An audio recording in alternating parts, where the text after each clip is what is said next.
Bonjour à toutes et à tous, ici Piero San Giorgio. J'ai reçu une lettre par email et puis j'ai eu quelques correspondances avec des amis survivalistes qui se préparent en France et qui m'ont écrit en gros la lettre suivante. J'ai noté quelques passages. Merci pour ce que tu fais. Nous ne sommes pas toujours d'accord avec toi. C'est normal, c'est bien, vous devez réfléchir par vous-même. Mais tu es raisonnable, notamment sur le sujet qui nous est cher, Israël. Ouais. Et donc en gros, c'est un groupe de personnes qui le disent, nous sommes des Français juifs. Te voici un t-shirt, donc il m'a offert un t-shirt. Donc c'est un groupe, voilà, donc j'imagine que c'est en hébreu, que ça veut dire Don't tread on me en hébreu, donc voilà. Donc merci beaucoup, Toda. Et surtout, ils me disent, que penses-tu d'Israël comme pays pour survivre ou pour se préparer? Devons-nous, à ton avis, quitter la France pour aller en Israël? Très bien. Alors en fait, c'est un sujet, vous savez, ça me gonfle toujours de parler d'Israël parce que ça déchaîne des passions absolument intenses. Alors, je vais essayer d'en parler d'un point de vue strictement technique.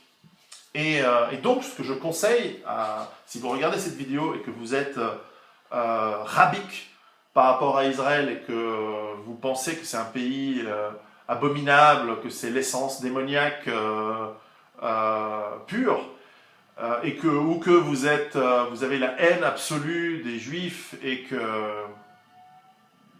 pour vous c'est le sujet principal dans votre vie et que dès que vous entendez le mot juif ou Israël, vous partez sur toutes les fories, enfin sur Internet, hein, parce qu'en vrai, bon, je sais pas. Eh bien, je vous conseille d'arrêter cette vidéo, de laisser tomber et de passer à autre chose. Voilà, ceci étant dit, on va essayer de parler un petit peu de la survie d'Israël. Et est-ce que quelqu'un qui est juif en général, alors on va prendre le cas de la France parce que c'est très variable d'un pays à l'autre, est-ce que quelqu'un devrait aller en Israël, faire son alia, parce que c'est le terme technique pour partir en Israël. Et je vais essayer de ne pas être trop polémique ni trop technique. Alors, je vais déjà éviter tout un gros sujet, c'est le droit. Alors, est-ce que quelqu'un, le fait qu'il est juif, il va en Israël, il a droit d'y aller par rapport à quelqu'un qui n'est pas juif, etc., etc. On va passer au-delà de ça, on s'en fout. La question, c'est pas ce qui est bien ou ce qui n'est pas bien, et ce qui devrait ou ce qui ne devrait pas. Aujourd'hui, c'est le cas. Donc, si toi, tu es, je sais pas, algérien et que tu as envie d'aller vivre en Israël, tu peux pas, ou pas facilement, tandis que si tu es un Français ou un Italien ou un Anglais juif et que tu as envie de vivre en Israël, c'est très facile, tu peux obtenir ton passeport automatiquement, etc. C'est les lois de leur pays, c'est pas une question de bien ou pas bien, c'est comme ça. Alors ensuite, la première question, c'est pourquoi partir? Alors moi, tout d'abord, je tiens à dire, c'est que quand il faut partir d'un pays pour aller dans un autre pays, tout d'abord, ça doit être vraiment votre choix, profondément, au fond de vous-même, vous devez vous sentir comme étant... soit parce que vous adorez l'endroit où vous voulez aller, ou soit parce que vous détestez l'endroit où vous ne vous sentez plus chez vous, là où vous êtes. C'est une décision lourde de conséquences, lourde sur... Moi, je suis un patriote, je ne voudrais pas quitter la Suisse. Je me suis beaucoup posé la question, est-ce que je devrais faire ma base autonome durable dans mon pays d'origine, qui est l'Italie, avec lequel j'ai toujours des attaches, et certainement des racines, et certainement de l'émotion, et où je devrais aller, est-ce qu'il faudrait que j'aille chercher un autre endroit? Alors, en fonction de plein de critères, malgré tout, le critère patriote, c'est que la Suisse est mon pays. J'ai choisi de devenir suisse. J'ai été accueilli à bras ouverts, économiquement, socialement, et donc, depuis maintenant presque 20 ans, un peu moins de 20 ans, moi, je me sens profondément suisse. Et donc, c'est mon pays et j'ai envie d'y rester et je le défendrai corps et âme. Et s'il faut se battre, je me battrai même pour mon pays, pour la Suisse. Donc, la question qui se pose, c'est donc, est-ce que, si vous êtes en l'occurrence français, est-ce que vous vous sentez plus français, plus israélien, ou pas, et même qu'est-ce que ça veut dire être français aujourd'hui dans un pays comme la France? C'est très très compliqué. Est-ce qu'on peut même se poser la question, est-ce que la France, telle que beaucoup de gens l'entendent, est-ce qu'elle existe encore? Ça, c'est des questions que vous devez répondre. Moi, je ne peux pas le faire à votre place. Ensuite, je vous conseille d'abord d'aller, j'imagine que vous l'avez fait, en Israël, et de sentir par vous-même le pays, etc. J'imagine que vous le faites. Et donc, ce processus qui devrait être fait avec votre famille, de concert avec votre famille, avec vos parents proches, avec vos amis, doit être fait de manière raisonnable. Ensuite, est-ce que, voilà, la langue en Israël, c'est l'hébreu, est-ce que vous parlez l'hébreu correctement, est-ce que vous allez apprendre, est-ce que vous êtes prêt ensuite, quand vous allez dans le pays, à vous soumettre aux lois de ce pays? En Israël, les lois, elles sont pas... C'est pas des lois de tapette, hein, c'est des trucs, désolé pour tapette, je ferai une vidéo pour expliquer les mots une fois. Voilà, c'est pas des lois de fillette, c'est un truc, c'est pas comme chez nous. C'est pas gentil, là, les immigrés, vous pouvez faire ce que vous voulez, machin. C'est super dur, il y a de la ségrégation, c'est violent. Et moi, ce côté-là, d'ailleurs, n'est pas pour me déplaire, hein, ce côté où on te fait pas chier, etc. C'est aussi un métier, c'est aussi une culture très dure. Ils sont à la fois très accueillants et très sympathiques une fois qu'on les connaît bien, les Israéliens. Mais ils sont aussi durs, il faut voir le trafic à Tel Aviv, ça gueule, c'est dur. Et puis, c'est pas non plus, comme chaque pays a ses mythes, Israël en a plein, et parmi ces mythes, c'est le fait de la solidarité entre juifs, de tout le monde. C'est super violent entre vous, tout le monde s'arnaque les uns les autres, c'est violent. La seule solidarité, c'est quand il y a la guerre, ce qui explique aussi pourquoi il y a la guerre. C'est parfois entretenu pour une volonté de cohésion nationale.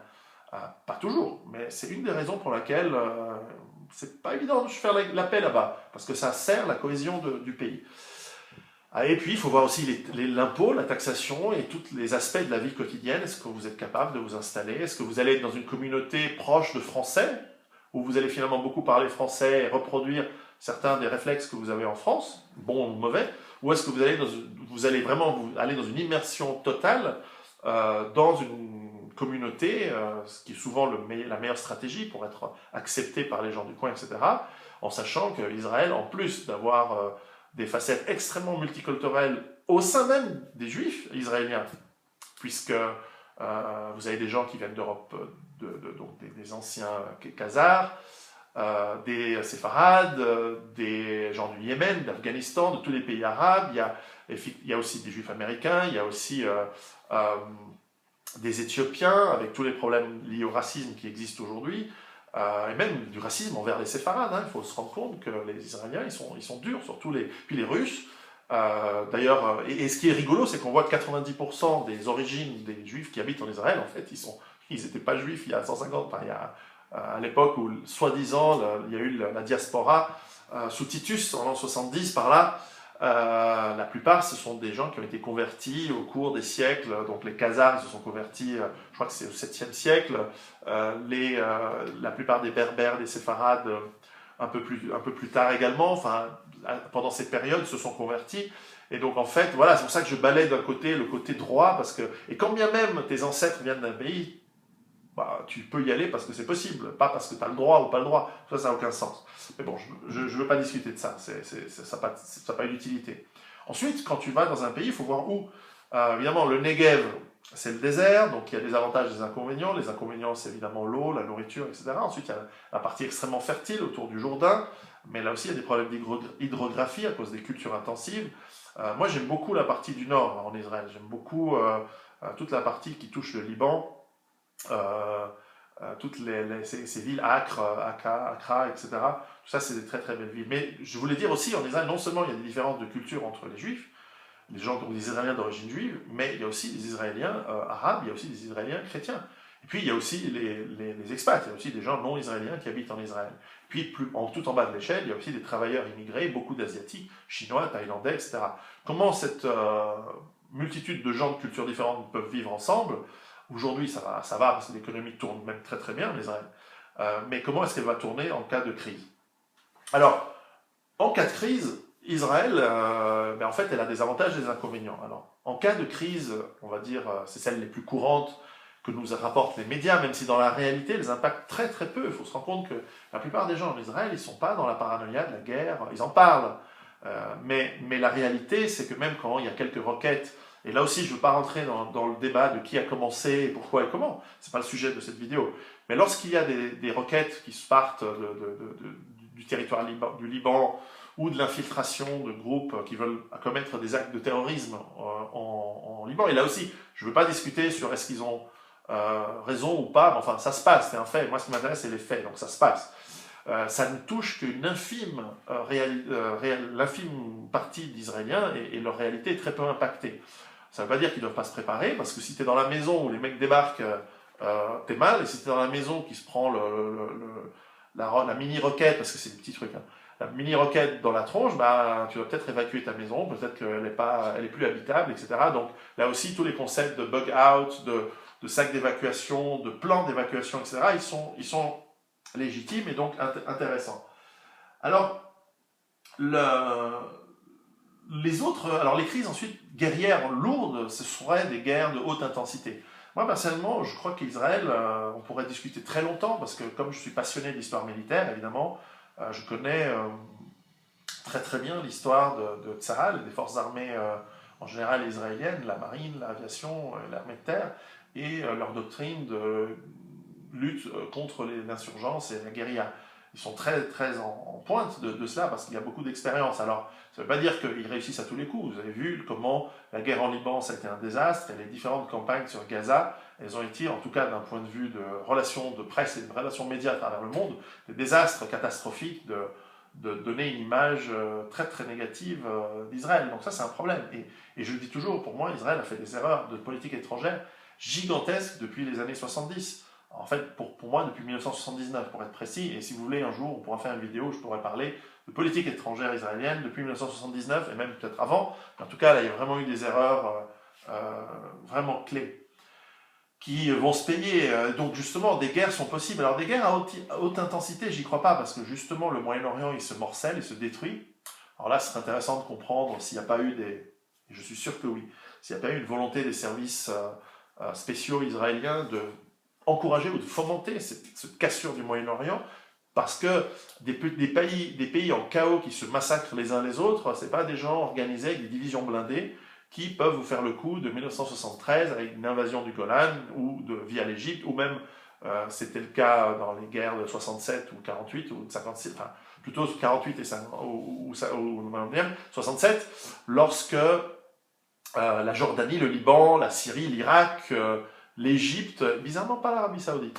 Mais enfin, tous ces pays ont attaqué et tenté d'envahir, évidemment sans succès, parce qu'ils n'ont pas la formation, ils n'ont pas la technique, ils n'avaient pas le matériel efficace et la motivation probablement contre Israël. En plus, aujourd'hui, Israël a une force armée qui est tellement gigantesque, même avec l'armement conventionnel, et, je veux dire, leur puissance de feu, elle est impressionnante. Et c'est bien pour ça qu'aujourd'hui ils ont de la peine, parce qu'ils sont confrontés à des guerres asymétriques. Même Gaza, t'as beau envoyer des bombes, c'est une guerre médiatique, c'est pas une guerre c'est pas le nombre de gens que tu tues ou le nombre de gens dont tu t'es fait tuer qui compte, c'est les médias. C'est aujourd'hui ce genre de petite guerre de petite intensité qui ne se joue pas d'un point de vue militaire réellement. Ensuite, il y a des objectifs tactiques, mais on peut aussi voir à quel point les objectifs tactiques, ils ont été flous, mal pensés. Là, par exemple, récemment sur Gaza, au début, c'était une vengeance par rapport au fait qu'il y a eu soi-disant 3 gamins tués par le Hezbollah. À l'époque, ils ne le savaient pas encore, peut-être qu'ils le savaient, mais ils ne l'avaient pas dit. Ensuite, c'était, ah oui, mais il faut neutraliser les lancements des missiles. Donc c'est un autre objectif. Ensuite, il y a un autre objectif, c'est il faut détruire les tunnels. Et ensuite, il y a encore un autre objectif, il faut éliminer la direction du Hamas. C'est pas comme ça qu'on mène une guerre, les mecs. Les objectifs, on doit les savoir à l'avance.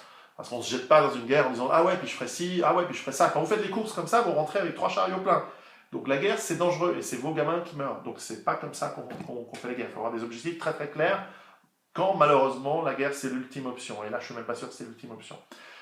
Mais si je veux revenir, donc, la puissance militaire israélienne, on pourrait discuter longtemps des capacités ensuite de mener des actions guerrières au-delà du pays. Après tout, les forces spéciales israéliennes ont fait des attaques très très loin de leur pays dans le passé. Ils ont fait des quêtes d'otages. Le raid NTB en Ouganda est resté dans l'histoire comme étant l'un des exemples parfaits de ce qu'on arrive à faire, et que les Américains n'ont pas réussi à faire en Iran pour leurs otages dans l'ambassade d'Iran, je crois que c'est en 80. Et bref, donc la compétence est là. Ensuite, pour aller très haut, il y a même des armes nucléaires. Vous avez entre 200, 300, peut-être 400 têtes nucléaires qui peuvent aller sur vos avions, sur vos sous-marins, sur vos missiles. Et par les sous-marins, vous pouvez pratiquement détruire n'importe quelle cible dans le monde. Donc vous êtes une des 2 ou 3 plus grandes puissances militaires du monde. Et donc Israël, avec cette puissance, est pratiquement intouchable par des armées conventionnelle. Alors ensuite, il reste l'attaque nucléaire, mais il faudrait être fou pour une attaque nucléaire sur un pays qui a une arme nucléaire et qui en plus a une capacité de seconde frappe, ce serait complètement fou. Alors est-ce qu'il y a un pays qui est fou? C'est possible, mais c'est rare. C'est rare. Même l'Iran, moi je ne crois pas que l'Iran, s'il devait avoir un jour l'arme nucléaire, ils auraient raison de la vouloir, comme ça ils ne seront pas attaqués, eh bien ils ne seront jamais fous pour l'utiliser contre un pays qui peut ensuite... Parce que 400 bombes nucléaires sur l'Iran, il n'y a plus l'Iran. Or, c'est une civilisation qui a 4000 ans, 5000 ans. Enfin, je veux dire, ce serait une catastrophe et ils le savent et je ne pense pas que c'est un des risques. Ça peut vouloir dire qu'il faut se préparer. Enfin, vous avez à mon avis, pas plus de risque de vous prendre des armes nucléaires en Israël qu'ailleurs. Donc, à mon avis, c'est pas ça le gros problème. Le problème, ce sont plutôt des conflits de basse intensité, effectivement, du terrorisme, des infiltrations, etc. Mais là, franchement, à mon avis, il y a moins de risques en Israël qu'en France ou en Angleterre dans les années qui viennent. Parce que ça ne veut pas dire qu'il n'y aura pas d'attaque, il y en aura, mais elles seront combattues et la préparation de la population et de l'État est, comme dirait l'autre, au-dessus, c'est le soleil, c'est les meilleurs du monde par rapport à ce qui peut se passer en France, en Angleterre, aux États-Unis, etc. Et donc, l'aspect macro-économique ou macro-géostratégique, vous êtes très très bien loti en Israël. En cas, en revanche, de crise économique, il y a des gros problèmes en Israël. Tout d'abord, c'est l'eau. C'est un pays du Moyen-Orient, il y a beaucoup d'habitants aujourd'hui. C'est un gros problème par rapport à pouvoir amener de l'eau potable pendant longtemps, d'autant que l'eau, elle est essentiellement soit dans les collines qui sont techniquement le territoire des Palestiniens, même si les colonies ont rogné et bouffé de manière illégale. Hein. Enfin bon, on n'est pas là pour discuter de ça. La plupart des meilleures terres chez les Palestiniens. Ensuite, il y a le lac de Galilée et ses confluents, c'est-à-dire les rivières qui lui amènent de l'eau, qui viennent du Golan ou qui viennent des montagnes du Liban. Et donc là aussi, il va y avoir des problèmes et des conflits potentiels pour maîtriser cette eau. J'avais rencontré dans les années 80, alors j'étais tout jeune, mais via quelqu'un, j'avais rencontré Yitzhak Rabin, et je me souviens qu'on avait discuté, enfin, lui avait parlé, moi j'ai écouté, de l'importance de l'eau dans cette région. Et il pensait à l'époque, et ça aurait été une très bonne idée, de dire, voilà, on va laisser l'eau là où elle est, c'est-à-dire c'est les Palestiniens qui ont de l'eau, on va leur laisser un pays, et on va leur acheter l'eau. Et ce commerce autour de l'eau, elle sera la base pour la paix. Malheureusement, ça ne s'est pas fait. Et ça aurait pu être un partenariat intéressant. Israël qui a la compétence technique, qui a la technologie, la Palestine qui avait l'eau, ça aurait pu être un bon compromis, un bon échange pour bâtir entre voisins quelque chose de constructif. Malheureusement, ça n'a pas été fait. Donc ça fait partie des nombreuses mauvaises décisions qui n'ont pas été prises, enfin des bonnes décisions qui n'ont pas été prises et des mauvaises à la place qui ont été faites. Ensuite, il était intéressant, Rabin. Moi, je ne suis pas le seul Premier ministre israélien que j'ai rencontré dans ma vie. J'en ai rencontré plusieurs. Mais pas les récents, pas les Olmert, Netanyahou, je ne sais pas, et Sharon non plus. Mais avant, oui. Bref, donc c'était dans les début des années 80, j'étais tout jeune. Bref, l'eau, l'énergie, c'est aussi un problème. Alors aujourd'hui, Israël achète beaucoup de son pétrole par des sociétés écrans, etc., en fait, à l'Arabie Saoudite. Et donc, bon, c'est un petit peu techniquement compliqué, mais à la fin, ils ont beaucoup de pétrole, il n'y a pas de problème, il est même pas moins cher que dans beaucoup d'autres pays occidentaux. Mais la problématique d'énergie, c'est que s'il y a vraiment des conflits, ça va se couper. Alors moi, je ne crois pas qu'il y ait réellement une vraie volonté, mais peut-être que je me trompe, parce qu'on sait que la politique israélienne, elle est très très compliquée. Ça aussi, c'est un risque, c'est que politiquement, c'est le bordel, ce pays. C'est plein de petits partis qui, par des coalitions, obtiennent des lois complètement connes, qui font du mal au pays à long terme, et qui empêchent justement de faire la paix avec ses voisins, etc., pour des fois des demandes complètement non rationnelles, on va dire ça comme ça pour être gentil.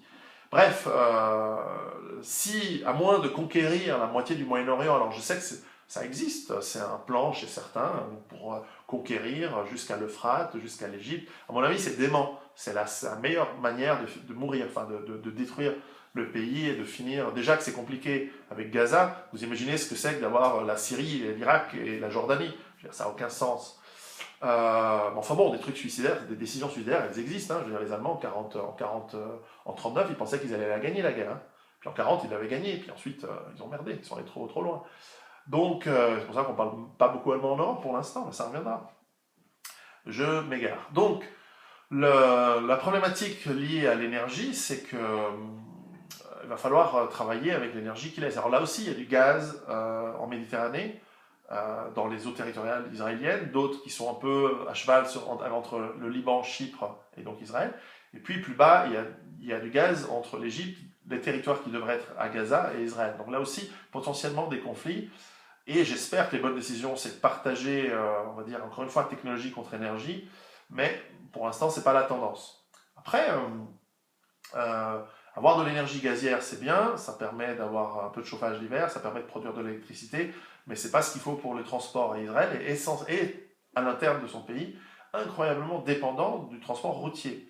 En sachant qu'il ne fabrique pas vraiment beaucoup de voitures, il y a quelques usines de camions essentiellement, il y a une grande industrie militaire de pointe, mais aussi très pragmatique. Ils sont capables de prendre des vieilles brouettes capturés sur des champs de bataille, ils ont des tanks syriens, égyptiens, etc., qu'encore aujourd'hui ils utilisent, recyclés en transport de troupes, en bulldozer, en d'autres systèmes, mais c'est vrai que ça reste militaire.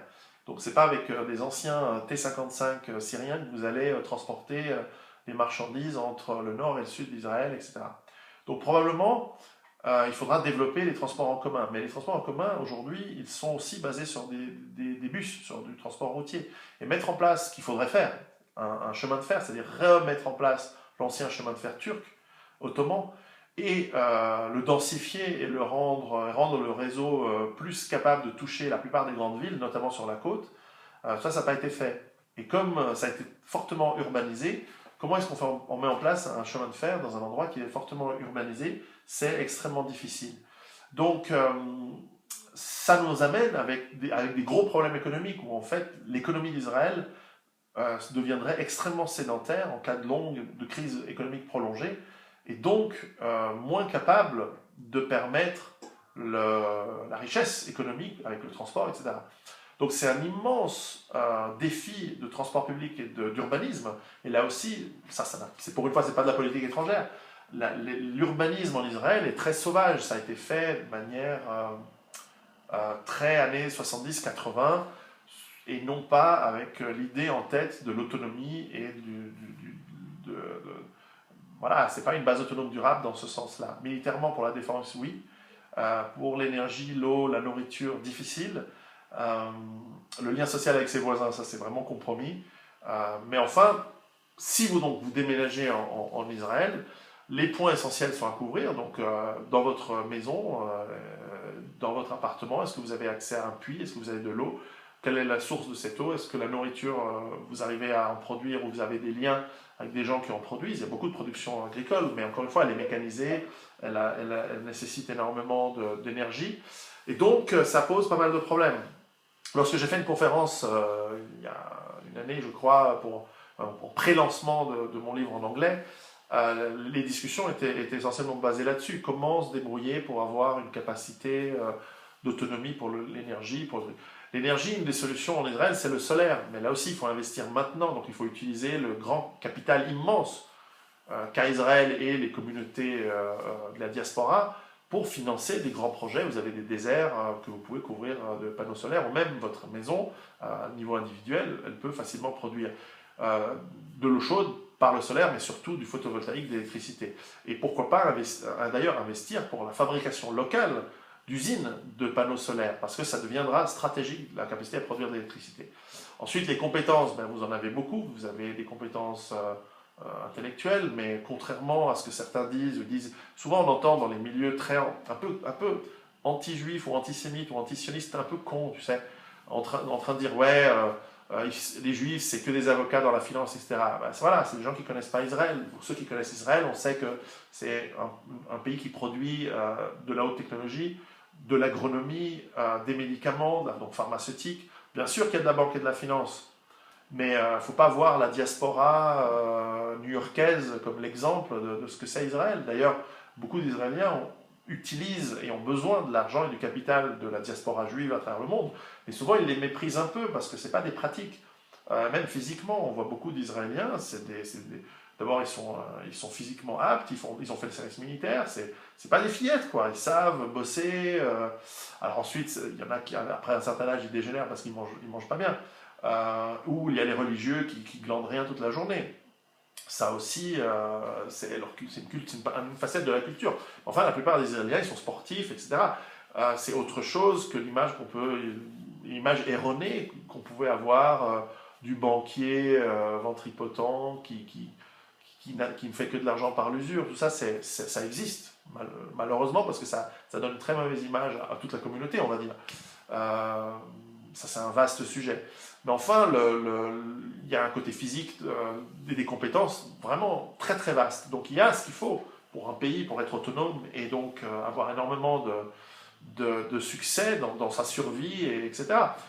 Par rapport à la religion juive, je dirais juste une chose très courte, c'est que moi j'ai aucune crainte que dans 2000 ans, la religion juive existe toujours et que la survie d'une religion qui est tellement tribale et tellement réfléchie contre les autres, eh bien, elle a ses défauts, mais elle a l'avantage d'être pratiquement donc indestructible. Et donc cet avantage lui permet de survivre.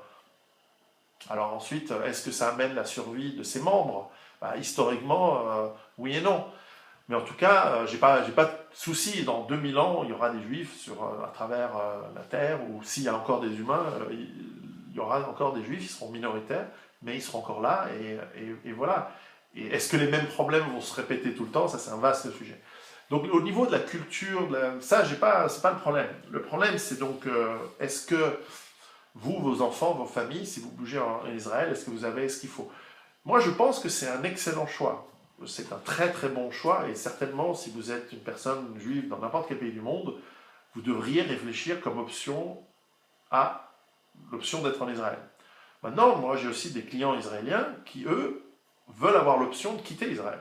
Parce qu'ils me disent, voilà, d'abord c'est assez peuplé, ensuite on a des craintes par rapport à la guerre, etc. Donc moi je ne discute pas tellement leur choix, je leur remets en question souvent leur choix, je leur dis est-ce que vous avez réfléchi à ça, ça, ça, ça. Mais ensuite quand ils me disent non mais fais-moi un plan pour aller en Uruguay, en Argentine ou en Suisse, et c'est surtout en Suisse où je les aide, et bien sûr je leur fais mon plan, je ne vais pas leur dire mais non on ne va pas en Suisse, reste en Israël. La Suisse, c'est un encore meilleur choix, évidemment, que l'Israël, pour plein de raisons. Mais, voilà, donc vous réfléchissez bien.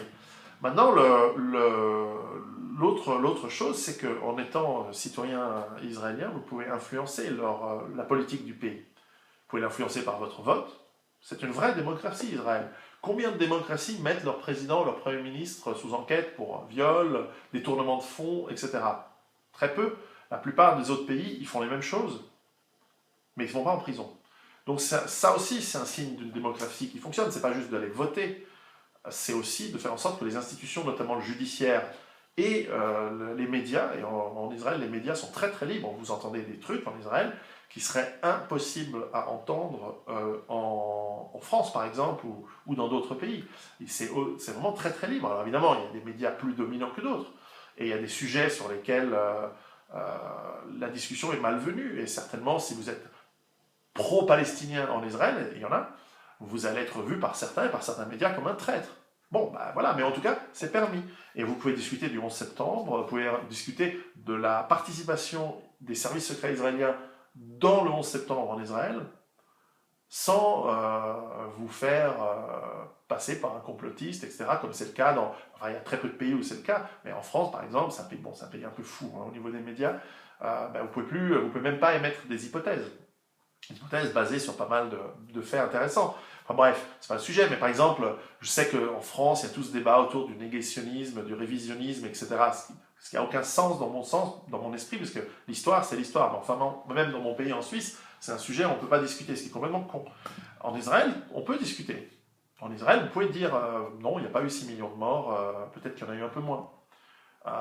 Et vous pouvez discuter. Il y a énormément d'historiens qui ont des données très très fiables en Israël sur ces moments tragiques de l'histoire, et qui savent dire, voilà. Mais dans d'autres pays, moins. Donc il y a une vraie capacité de discussion et de vraie démocratie qui sont les bases. Vous savez, la liberté de la presse et le judiciaire étant indépendant, c'est une des bases de la démocratie. C'est pas seulement d'avoir un suffrage direct, universel, ou je ne sais pas quelle autre connerie qui ne marche pas. Il y a aussi d'autres éléments qui font qu'une démocratie fonctionne.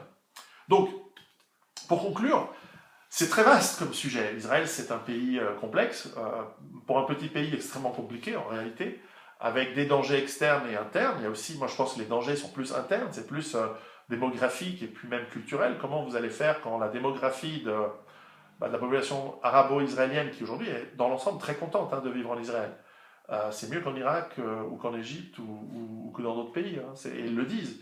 Et ils le disent sincèrement. Alors ensuite, ils se plaignent de certaines lois qui ne sont pas les mêmes pour tous. Ça, c'est un vrai problème. Enfin, leur démographie est galopante, et puis la démographie des juifs religieux, elle est galopante également. Or, eux contribuent beaucoup moins à l'économie du pays, et surtout à sa défense. Et donc, ça va poser des problèmes politiques très importants dans ce pays dans le futur. Et ça n'exclut pas que le pays puisse partir dans des politiques extérieures ou intérieures complètement, j'allais dire démentes, mais complètement non rationnelles. C'est-à-dire que le religieux prenant le pas d'une économie, on peut aussi imaginer un pays qui devient comme l'Arabie Saoudite, avec des dogmes religieux extrêmement imaginés, la loi juive, ce qui est techniquement le cas, puisque le pays n'a pas de constitution. Et c'est un des problèmes. Ce pays nécessite une vraie constitution. Puisqu'il se base sur la Torah, si tu appliques à la lettre la Torah, c'est violent, et c'est plus un endroit sympa pour faire du business avec les gays sur Tel Aviv et tout ça. Si tu appliques la loi de la Torah, il y a beaucoup de morts, il y a beaucoup de gens qui doivent être exécutés. Bref, donc la possibilité que la démographie change complètement le visage de ce pays, elle est réelle. À 10 ans, à 20 ans, c'est pas un truc dans 2 siècles. Et donc ça, c'est des questions importantes. Néanmoins, si vous choisissez d'y aller, n'hésitez pas à me demander du conseil, je peux vous faire des journées de conseil ici ou là-bas. Il faut bien vendre, il faut bien que je vive moi aussi. Mais surtout, réfléchissez bien par vous-même, faites vraiment bien votre décision, réfléchissez à différents plans, des plans A, B, C, quelles sont les options. Et puis, si vous y allez, n'hésitez pas à influencer par justement cette démocratie et par le débat public, comment changer ce pays pour ce qui vous semble être le mieux.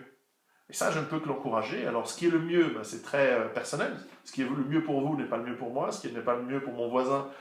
Et vous savez comment c'est entre voisinage. Le mieux pour l'un, par rapport à une haie ou un arbre, c'est pas le mieux pour l'autre. Mais enfin, c'est votre responsabilité. Et puis, dans l'autre cas de figure, c'est que si vous choisissez de rester en France, contribuez à améliorer ce pays qui en a bien besoin et contribuez vraiment avec intelligence à ce que ça veut dire la communauté du pays entier, et pas uniquement la communauté d'une religion ou d'une secte ou d'un petit groupe de gens qui ont de l'intérêt économique ou financier à une certaine situation. Parfois, il vaut mieux gagner moins d'argent, avoir moins d'intérêt financier dans une situation donnée, mais que l'ensemble fonctionne mieux, parce que comme ça, vous êtes vivant.